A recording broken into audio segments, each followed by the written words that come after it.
Yes, if your sustenance is not halal, your dua might, chances that it might prevent it from being answered, because a hadith, yes, saying the Prophet Muhammad said, because there's this person who was spreading his hands in the sky, and then he was saying, "Oh Lord, oh Lord."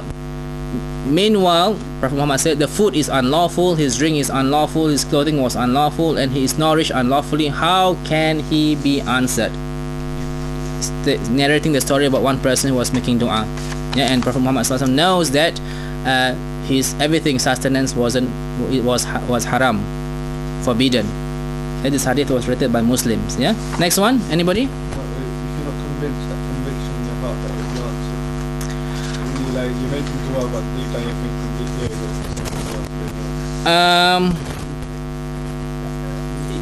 not really. Yeah. It's not a firm thing that prevent your dua from being answered. Okay. If you're not consistent and patient. Yes. If you're being hasty. Okay. If you say that, "Oh, I've been making dua for so long, it has not been answered." Yeah. Chances that you lost hope and you do not have faith in Allah, then that's it. Okay. The next one. Anybody? If you have sins.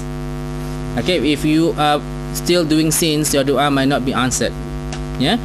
The next one is if you are not enjoining good and forbidding evil. Okay, because hadith from At-Tirmizi, Prophet Muhammad said, "I swear by him whose hand he is my soul, you will be a surety command what is good and forbidding what is evil, or else it is very possible that Allah will send upon you his punishments, so that you will make dua to him and you will not be responded to." That means all of us, whether you are a good Muslim or not good Muslim, whatever it is, we have been commanded by Allah in the Quran to enjoin good and forbidding evil. That means if you see that your personal friend is drinking and drinking and drinking and you never say anything at all, according to this hadith, your dua may not be answered. Okay, this is from At-Tirmizi. Okay, so we have to be very careful. Okay, because we have been assigned, we have been assigned as a trustee to Allah to try to enjoin good and forbid evil. Okay. Now, next one is again is that like a repetition. Yeah. Factors that aid. Just now we were talking about factors that prevent the dua from being answered. What are the things that aid, that help the person's dua to be answered? As you know, was sincerity. Okay, that to be sincere to Allah, to expect the best from Allah. And next one is to do good deeds. Okay, according to hadith, dua is raised up to Allah by good deeds.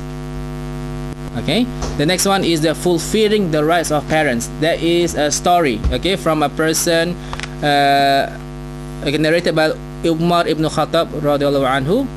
He said that I heard the Prophet Muhammad said, "There will come to you a man by the name of Uwais ibn Amir with some people from Yemen. He is from the tribe of Murad, then from Qarn. He was afflicted with leprosy all over his body except for one part the size of a dirham. He has a mother whom he is very dutiful to. If he were to swear by Allah, Allah will fulfill his oath. If you were able to ask him to seek your forgiveness, then do so." And Umar, he went to this person and asked him to make dua for him. So for the fact that this person was very dutiful to the parents. So if you are, your parents need you, your parents need your help, you give them all the help that you can, make dua for him, support your parents and everything, inshallah, it makes your dua more answerable. Okay. And to make the number 5 is to make dua at all times. Okay, because in the hadith, whoever wishes for Allah to respond to his dua in times of hardship, then let him increase his dua in times of ease. Which means we must make dua not only when we need help. Isn't it true? All of us are making dua when we have exams, when we are in trouble, when there's no money, when there are no jobs, then we make dua. But when Allah gives us everything, we forget about Allah. Okay, so we must make sure that we know, that we have to make dua at Allah even when we are in a happy position. This is the quality of a person who is a true believer. Okay. The number 6, in a hadith Qudsi, yeah, this is talking about what are the things that help to answer your dua.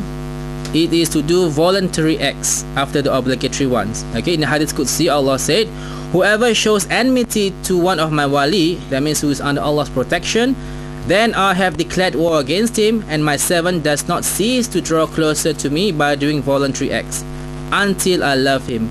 And then I love him, I become his hearing by which he hears, his eyes by which he sees, and his hands by which he grasps, and his feet by which he walks. And if he asks me, I will give it to him, and if he seeks refuge with me, I will give him refuge. By Al-Bukhari. Okay. Now the last part, any questions so far? Okay, very straightforward. That last part is the innovation of dua. Okay, the innovations of dua. The first thing is, anybody knows innovations of dua? So intercession, asking for so and so to go to Allah to pray for you. Yes. Okay, that means there is somebody else who is able to, who is better in making dua, who thinks that, yeah. So that means you don't think that we all of us are so inferior. We don't have much iman. We don't have much knowledge. We cannot make dua to Allah. No. Okay, we are the best person to make dua. Yes, there is a hadith that you can approach an alim to make dua, or a person who is on a journey. Yes, you use all your methods to make dua, but you yourself as a person, we can make dua to Allah for as much as we want. Okay, so this is one innovation. Next one is to read the dua habitually that is not in the sunnah. That means you read the dua, you think that, oh, this is a gathering, so that means after the gathering there is a special dua for the gathering. No, there is no such thing. Okay. The next one is kissing one's thumbs and rubbing eyes with them. According to, as you know, we went to some mosques. Yeah, right. We kiss the hand and rub the eyes. You see this? Oh, yes. Yeah. Yes, when Prophet is mentioned, they will do this. Is it a Turkish mosque? No, it's not. Let's not label people. They do a lot of stuff, but they don't do that. Yeah. They do a lot, but not that. Okay, the next one is dua in a group. Okay, this is, as I said, this may be controversial to you, yeah, but according to many scholars, okay, a lot of people are doing dua in a group so often that people are thinking that it is a part of a sunnah. Yeah, according to many scholars, only 2 types of activities are allowed in a group. One is a Friday sermon. Yeah, the next one is a witir prayer in congregation. Yeah, other than that, everything is not permissible in a group. Okay, what we are doing in Steps2Allah, when we make dua later, inshallah, it is just because some people are not familiar with Arabic. Yeah, it's not that we are making dua in a group. And of course, secondly is to make sure that everybody knows what dua that we are reading. We are not doing it because we are doing it in a group. No, it is part of a learning process. So we are more familiar with dua. We know what dua is important. Okay, so dua in a group is not permissible unless you're in a Friday or in a witir prayer. The last one is to specify the unspecified. For example, going tawaf in Kaaba 7 times, each tawaf, each round there is a particular dua. There is no such thing. Yeah, to make specific dua only on Thursday night. That means in Thursday night you have this dua, you have this Yasin, you have this on Thursday night. It's not in the hadith or in the sunnah and the Quran.